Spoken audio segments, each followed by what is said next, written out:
2016 में दंगा भी हुआ था और उस दंगे में कितने सारे लोग नेम्ड हुए थे, लेकिन मैं वहाँ कहीं भी नहीं था। उन लोगों को भी डिटेन नहीं किया गया था। आखिर क्यों मुझे किया गया था, यही मेरे भी दिमाग में मैंने कल ही अपने हिंदू भाइयों को विश किया, सबको मुबारकबाद दिया। अब तो मुबारकबाद देने वाला कैसे किसी आपसी संवाद को बिगाड़ सकता है। ये मैं जाने वाला भी था कि मैं सोचा कि शोभा यात्रा में जाके जो आपसी संवाद है उसको बनाया जाए। धूमिल करने के लिए ये साजिश रची गई है कि किसी तरह मोहम्मद कैफ को रोका जाए और उसको बदनाम किया जाए। आज आपको थाने में पुलिस ने डिटेन किया था, क्या कहें? जी, मुझे खुद नहीं समझ में आया कि क्यों डिटेन किया गया, क्योंकि मैं जब तक मेरी 38 साल उम्र हो चुकी है और अभी तक मैं आज तक कभी डिटेन हुआ नहीं था। और मैं एक समाज सेवी हूँ। 2020 में मैंने चुनाव भी लड़ा हूँ और मेरी माता श्री वार्ड नंबर 34 की वार्ड पार्षद हैं और लगातार हम लोग समाज में काम कर रहे हैं।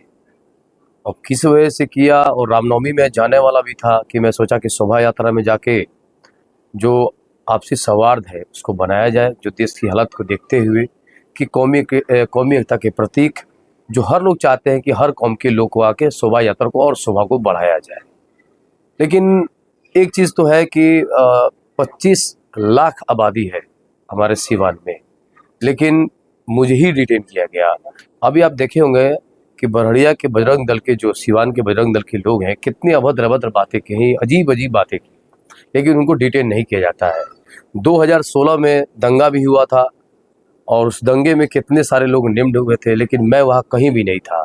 उन लोगों को भी डिटेन नहीं किया गया था। आखिर क्यों मुझे किया गया था, यही मेरे भी दिमाग में सवाल चल रहा है, क्योंकि मैं एक कोच हूँ, एक खिलाड़ी हूँ और इस तरीके से मेरी छवि को धूमिल करना, मुझे थोड़ा आज बहुत दुखित हूँ मैं। आखिर पुलिस को ऐसा क्यों लगता है कि मोहम्मद कैफ और बंटी रामनवमी के दिन बाहर रहेंगे तो उनसे खतरा है? तो 25 लाख में मैं ही दिखा पुलिस को, तो आखिर ऐसा वही तो पुलिस क्यों? बताएगी। अब मैं कैसे बताऊं? आपको कुछ समझ में तो आता हमको कुछ समझ में नहीं आया है। मैं गया और थाने से फ़ोन आया और इसके पहले भी वहाँ पर थे हम, तो अधिकारियों ने कहा कि आप आ जाइएगा, तो मैं चला गया। मैं कानून का सम्मान करता हूँ, कानून को मानने वाला व्यक्ति हूँ, संविधान के अंदर मैं अपनी बातों को भी रखता हूँ और कौम की आवाज़ को रखता हूँ। और इस विधानसभा से, सीवान सदर जो 105 विधानसभा से, उससे भी प्रत्याशी होने वाला हूँ इंशाअल्लाह, अगर अल्लाह चाहेंगे तो लगातार मेहनत कर रहा हूँ। तो ये एक सोची समझी षड्यंत्र है। ये राजनीति के तहत मुझे ये हमारी छवि को धूमिल की जा रही है, क्योंकि जो मेरी छवि लोगों लगातार बिगाड़ने की जो कोशिश कर रहे थे, मैं उससे ऊपर आ गया हूँ। और अभी मेरी छवि आप भी जानते हैं कि मेरी छवि में क्या क्या बढ़ोतरी है, और जो मेरे कौम के लोग हैं, जो अन्य लोग हैं, उनके दिलों पे भी मैं अब धीरे-धीरे उतरने लगा हूँ। और लोगों के दिल में बात समझ में आ गया कि मोहम्मद कैफ चाहता क्या है। कौम की बात करना तो कोई बुराई नहीं है, सब अपनी कौम की चिंता करते हैं, मैं भी अपनी कौम की चिंता करता हूँ। और सबका अधिकार है चुनाव लड़ने का, तो मैं भी सोचता हूँ लड़ने का। सबका अधिकार है विधानसभा में जाने का, तो क्या मुझे लड़ना अधिकार नहीं है? अब इन सब चीज़ों से हमको परे है, समझ में नहीं आया था। थाने में क्या क्या हुआ वहाँ? थाने में गया तो अधिकारी थे और बोले कि आप बैठ जाइए, तो मैं बैठ गया। और आपने पूछा तो होगा कि मुझे क्यों बुलाया गया? अब उससे बात नहीं, क्योंकि तुरंत शोभा यात्रा निकल चुकी थी, तो सब अधिकारी चले गए। उसके बाद फिर मैं चला आया, फिर बात नहीं हो पाया। किसी तरह की कोई बदसलूकी? नहीं, वहाँ पर कुछ नहीं। एसपी साहब आए थे, तो एसपी साहब आए थे, तो एसपी साहब का बहुत इशारा नहीं रहा, क्योंकि सुबह वो आए तो हम लोग को कुछ खाने की व्यवस्था भी किए, पानी की व्यवस्था किए, और मैं उनसे मिलूंगा। सम्मान के साथ आप बैठे? जी, सम्मान के साथ बैठा था। लेकिन अब थाने में डिटेन करना, तो ये सम्मान की तो बात हो ही नहीं सकती है। और ख़ासकर जिस शोभा यात्रा में मैं जाने की, क्योंकि मैं आज तक कभी गया नहीं हूँ, और जिस मोहल्ले से मैं बिलोंग करता हूँ, वह 50-50 का रेशियो है, हिंदू और मुसलमान। तो निश्चित है कि दोनों भाई मिल के ही हमको जिताए होंगे, तभी तो हमारे माता श्री दूसरे टर्म तक अभी तक वार्ड पार्षद हैं। और हम लोग का काम ही है कि लोगों को सेवा करना, और जहाँ भी कोई गड़बड़ होता है तो उस चीज़ों को सुधार करना, और हम लोग से नहीं सुधरता है तो पुलिस को इन्फॉर्मेशन देना। जैसे आप देखे होंगे कि ब्रिज के उस पार एक्सीडेंट हो जाता है, 4 आदमी की मृत्यु हो जाती है, सब लोग परेशान हो जाते हैं, सारे लोग जो जितने भी नेता वहाँ गए सबने कुछ नहीं कर पाए और जय जयकार लगा के लोगों का बहिष्कार किया। फिर हमको एसडीओ माथुर साहब थे उस वक्त, एसडीपीओ फिरोज साहब थे और पिछले जो नगर थाना अध्यक्ष थे वो थे, डीसीएलआर साहब थे और भी अधिकारी थे, वो हमको सब जानते हैं भले बात ही। तो वो हमको बुलाया, मैं गया।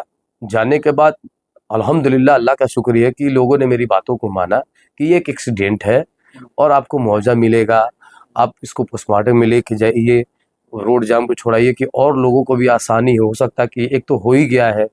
तो मैं तो कहीं से भी प्रशासन को मदद करने वाला व्यक्ति हूँ, मदद और देता भी हूँ, और जहाँ मुझे 12 बजे रात में भी बुलाएंगे तो मैं 12 बजे जाऊँगा, क्योंकि मैं एक भगोड़ा अपराधी नहीं ना हूँ। एक आखिरी सवाल, लगातार आप मुसलमानों के बीच अब रहते हैं, मुसलमानों के हक की बात करते हैं, तो क्या इसलिए तो आपको नहीं डिटेन कर लिया गया? ये भी हो सकता है क्योंकि मुसलमानों में मेरी पकड़ मजबूत हो रही है और मुसलमानों की मैं बात करता हूँ और करता रहूँगा। इसके लिए मैं पीछे नहीं हटने वाला हूँ, क्योंकि इसमें कहीं बुराई भी नजर नहीं है। मैं किसी को गाली थोड़ी दे रहा हूँ, मैं किसी को भला बुरा थोड़ी कर रहा हूँ। अपनी कौम की बात ना करूँ तो किसकी बात करूँ? मेरे कौम के साथ इतने अन्याय हो रहे हैं तो कौन बात करेगा? तो मैं तो बात करूंगा ही करूंगा, चाहे इसके लिए जो सजा प्रशासन दे, जो सजा। आप एक और चीज मैं बता दे रहा हूँ, सबसे दुर्भाग्य की बात है कि आपने देखा होगा कि मैंने 2-2 बार नगर थाना में आवेदन दिया अपने जान माल की सुरक्षा के लिए, उस पर कार्रवाई नहीं हो रही है, लेकिन हम ही को डिटेन कर दिया जा रहा है। मेरी जान की चिंता नहीं है और मुझे डिटेन कर दिया जा रहा है। भाई मैं क्या किया हूँ? 3-4 सालों में पत्रकार बंधु 107 भी नहीं हुआ है। लोग क्या कर रहे, जो यहाँ के जो जिनके आंखों में मैं चुभ रहा हूँ, वो अधिकारियों को बरगलाने का काम कर रहे हैं, उनका दिमाग घुमा रहे हैं कि ये लड़का ऐसा है, ये लड़का ऐसा है, ये इसकी भाषा, ये सब चीजें हैं। लेकिन मैं खुला चैलेंज करता हूँ कि मैं जो भी बात कहता हूँ, जो भी चीजें कहता हूँ, निश्चित तौर पे मैं इसके अधीन कहता हूँ और मैं इसका मानने वाला व्यक्ति हूँ। तो निश्चित तौर पे मैं कभी सोच भी नहीं सकता हूँ कि ये आपसी सौहार्द की बातों को खराब करना, क्योंकि मैं मोहम्मदवादी हूँ और मोहम्मद सल्लल्लाहु अलैहि वसल्लम का पैगाम को मैं पहुँचाने की कोशिश करता हूँ। और the messenger of God Muhammad सल्लल्लाहु अलैहि वसल्लम इंसानियत का एक मिसाल है। आपने देखा होगा जो उनके पैगाम है, तो उस पैगाम की मैं बात करता हूँ। अभी मैंने कल ही अपने हिंदू भाइयों को विश किया, सबको मुबारकबाद दी। अब तो मुबारकबाद देने वाला कैसे किसी आपसी संवाद को बिगाड़ सकता है? ये एक सरासर बेबुनियादी बातें हैं। मैं इतना जरूर जाना हुआ इस थाना में बैठ के कि वहां पे जो 10 लड़के आए थे उनसे तो कोई मतलब ही नहीं है, मतलब वो भी इस चीज में है ही नहीं। आप रूट देखिए, रूट क्या है। मेरे यहाँ कभी दंगा नहीं हुआ है, मेरे मोहल्ले में कभी दंगा नहीं हुआ है, जब भी हुआ है उधर हुआ है जो एरिया में हुआ है। और जो रूट है वो झगड़वा के पास तो कट जाता है, वो मोलेसरी होते हुए निकल जाता है। तो इधर का तो रूट भी तो नहीं है, दक्षिण टोला वार्ड नंबर 34 या फिर रामराजपुर का तो रूट ही नहीं है। तो यहाँ डिटेन करने का कोई मतलब ही नहीं है। ये साफ तौर पे हम जिस रफ्तार से आगे बढ़ रहे हैं, जिस चीजों से बाहर निकले हैं, जो लोग मुझे बार बार फंसाने की साजिश, मुझे बदनाम करने की साजिश से मैं जो बाहर निकल रहा हूँ, उसी चीज को ये उकसा रहे हैं कि अब तो इसको क्रिमिनल कह नहीं सकते हैं, तो अब क्या किया जाए? भाई तो चलो इनको ऐसे परेशान किया जाए। तो परेशान तो खैर आप कर सकते हैं, लेकिन मुझे पूरा यकीन है अपने कानून के और कानून के जो अधिकारी हैं कि निश्चित तौर पे मेरे साथ न्याय करेंगे और आने वाले दिन में ऐसा कभी मेरे साथ मेरी मदद करेंगे कि जो चीज़ से मेरा पास्ट हो चुका है वो चीज़ को भुला के मैं एक सही रास्ते से जा रहा हूँ। और कानून का काम है, अधिकारियों का काम है कि उसी रास्ते पे ले चलने के काम हो, जिससे किसी भी चीज़ों की परेशानी ना हो। और क्योंकि मेरे घर में भी परिवार है, मेरे भी बच्चे हैं, तो मैं इन बातों को, और मैं कोच हूँ, 1916 का भी कोच हूँ, वर्तमान में क्रिकेट खेल रहा हूँ, तो हर जात के साथ मेरे साथ संबंध है, हर लोग मेरे पास आते हैं। अभी होली में आपने देखा होगा, मैं होली के दिन होली खेला था, मैं एक मैसेज भी दिया था कि हमारा मुसलमान का ईमान इतना कमजोर नहीं है कि एक कलर डालने से, एक कलर मेरे बदन पे गिर जाए तो मेरा ईमान कमजोर हो जाए, उसके बावजूद भी मैं डिटेन होता हूं। तो ये बहुत ही शर्म की बात है मेरे लिए और मेरे समाज के लिए, क्योंकि मैं समाज की बात करता हूँ। अकेले डिटेन किया गया था कि और भी वहाँ पे 10-12 लोग आदमी होंगे बस, ज्यादा से बस। तो 25 लाख में 10-12 ही हैं। आपने कहा कि आप एसपी से मिलेंगे। जी, एसपी साहब से जरूर मिलेंगे। एसपी साहब बहुत ही हमको बहुत ही, देखिए इंसानियत सबसे बड़ी चीज क्या, तो आते ही हमको पूछे जो भी थे वहाँ पे लोग 10-12 जो लोग थे कि आपने कुछ खाया, आपने पानी पिया, तो कहीं ना कहीं तो एक सॉफ्ट कॉर्नर नजर आया। उन्होंने थोड़ा सा भी अपना ये वो जिस आले अधिकारी हैं, जिस पद पे हैं, उनको उस पद पे तो आप कुछ भी भाई आप समझ सकते हैं जिस तरीका का हालात है, लेकिन उन्होंने जो काम किया, मैं वाकई उनसे मैं बहुत इम्प्रेस एसपी हूँ। साहब से किस लिए मिलेंगे? मैं मिलूंगा कि सर मैं उस तरीके का लोग नहीं हूँ, आगे से मेरे पर जो कागजी कार्रवाई हो जाता है, कभी मेरे पे सीसीए लोग लगा देता है बेवजह। आप हमें 12 बजे दिन हो या 12 बजे रात में हमें कभी आप अभी बुला भी सकते हैं। CCA है आप पर? नहीं सीसीए कुछ नहीं, कुछ भी नथिंग है, मैं जीरो में हूँ। वही चीज बोल रहा हूँ ना कि इन चीजों से मैं बाहर निकल रहा हूँ तो मुझे न्याय मिले, और न्याय तो एसपी साहब ही देंगे। अच्छा। और दूसरी चीज कि जो सीसीए का मामला आता है ना, तो ये नगर थाने से ही जाता है, तो मैं नगर थाने से भी जरूर कहूंगा कि आप निष्पक्ष जांच करवा ले कि मैं मेरी एक्टिविटीज क्या है, मैं किस लाइन में हूँ। तो वाकई उस लाइन से मैं बहुत दूर चला गया हूँ। मैं टोटली समाज सेवा में हूँ, किस सोशल लाइन सर्विस। से? जो लोग मुझे बदनाम करते थे कि ये क्रिमिनल लाइन का आदमी है, तो उस चीज से तो मैं कहीं दूर दूर तक शुरू से था ही नहीं। तभी तो मेरे पास सीबीआई केस में मुझे क्लीन चिट मिल जाता है। मेरी तो सीबीआई में पकड़ नहीं ना है, वहां से मुझे क्लीन चिट मिला, ये बहुत बड़ी बात है। अगर मैं होता वहां भी मुझे बदनाम करने की बात कही गई, फिर हमें लगातार हम पे लोग केस पे लादा गया, फिर भी मैं उस चीज़ों से फेवर करके सारी गवाहियां खत्म हो गई है। मेरे पास जितने केसेस है, मुश्किल से 4-5 केसेस होंगे जो मेरे सब ट्रायल में है, और सब में मुझे रिहाई हो रही है। अल्लाह का करम है, अगर मैं होता तो निश्चित मुझे सजा होती। तो इन चीज़ों से अगर मैं बाहर हूँ और मैं अच्छी एक ज़िंदगी जीता रहा हूँ, अपने समाज का मदद कर रहा हूँ, अपने कौम के लिए लड़ रहा हूँ, अपने कौम के लिए आवाज़ उठा रहा हूँ, तो आप हम जरूर चाहेंगे कि हमारे साथ न्याय मिले।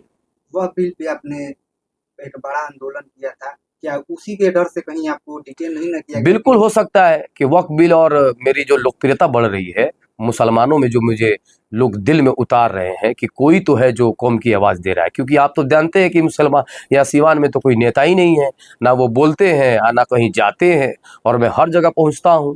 तो इस वजह से भी हो सकता है, कुछ भी हो सकता अच्छा, है। वह बिल पे सारी पार्टियां सुप्रीम कोर्ट जा रही हैं, क्या मोहम्मद कैफ भी सुप्रीम कोर्ट में PIL दाखिल करेंगे इस वजह देखिए, से? हम लोग शरीयत के हिसाब से चलने वाले हैं।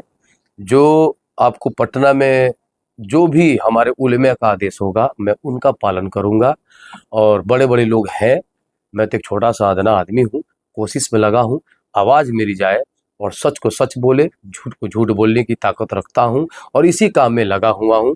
इन चीज़ों मैं इसलिए आज प्रेस कॉन्फ्रेंस कर रहा हूँ कि मेरे साथ न्याय हो, और ऐसा कभी ना हो। आप मुझे कहीं भी 4 घंटा 5 घंटा ड्यूटी लगा दीजिए, जब ऐसा आपको लगता है तो वहाँ ड्यूटी लगा दीजिए, और मैं दोषी पाता हूँ तो FIR करके मुझे जेल भेज दीजिए। लेकिन मुझे निश्चित तौर पे मैं ऐसा पढ़ा ही नहीं हूँ, तभी तो 3-4 सालों से एकदम व्हाइट कॉलर बना हुआ हूँ। इन चीज़ों से मैं जरूर कहूँगा कि ना हो, और मुझे जो मैं इस रास्ते पे जा रहा हूँ उस रास्ते को मुझे जाने दिया जाए, और लोगों को बात को ना सुना जाए। लोग बड़गलाने वाले, लोग कन्विंस करने वाले बहुत हैं, क्योंकि हमारे दुश्मन भी बहुत है। लगातार बोलते जा रहा हूँ मैं। भविष्य में सामाजिक एकता के लिए आप काम करेंगे, हिंदू मुस्लिम एकता जो तो मेरी एकेडमी किस चीज़ के लिए है? वो सिर्फ हर कौम के लिए है।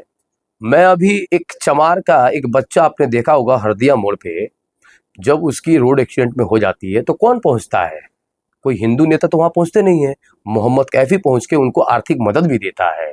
और ये रोड एक्सीडेंट हो या कोई भी मामला हो, दलित का जो भी हो या किसी भी कौम के गरीब गुरजा हो, मैं वहां पहुंचता हूं।